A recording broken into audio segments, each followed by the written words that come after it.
যারা গরুর বাজারে কুরবানির গরু কিনতে যাবেন তাদের কাছে তিনটা বিষয়ে অনুরোধ করতেছি। এই তিনটা ভুল বাজারে কেউ কোনোদিন করবেন না।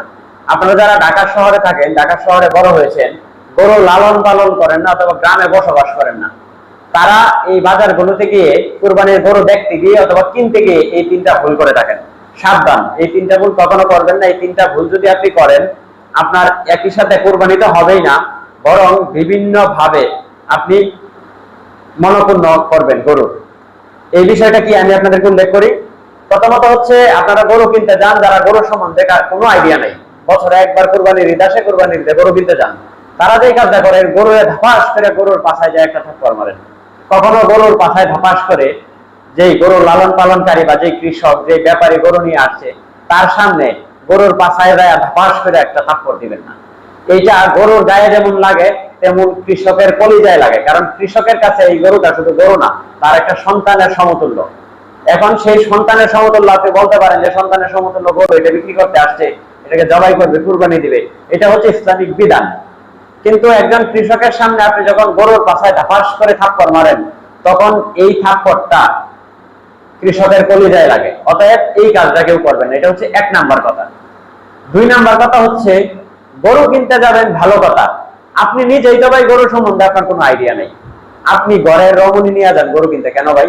গরুর হাটে কেন আপনার রমণী নিয়ে যাবেন? কেন মহিলা মানুষ নিয়ে গরু কিনতে যাবেন? তারা কি এই সম্বন্ধে তাদের কোনো আইডিয়া আছে? অবশ্যই নেই। 2 নাম্বার বিষয় হচ্ছে, এই মহিলা মানুষ নিয়ে বা রমণী নিয়ে আপনি গরু কিনতে যাবেন না, তাহলে গরু কিনতে ঠকবেন।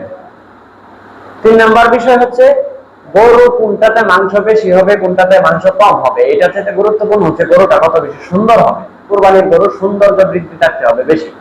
এখন আপনি যে কাজটা করতেছেন, গরু কিনতে যায় দেখতেছেন কোনটার মাংস বেশি হবে, আরে ভাই আপনি তো এটা বুঝেন না।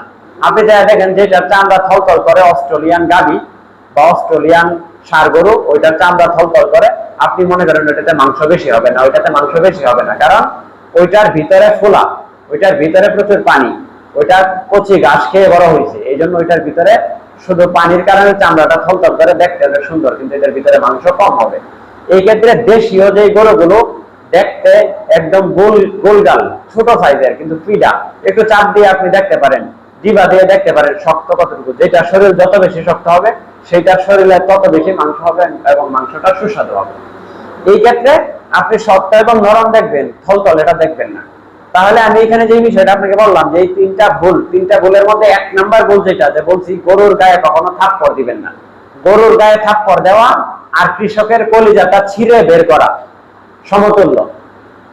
কারণ একটা কৃষক একটা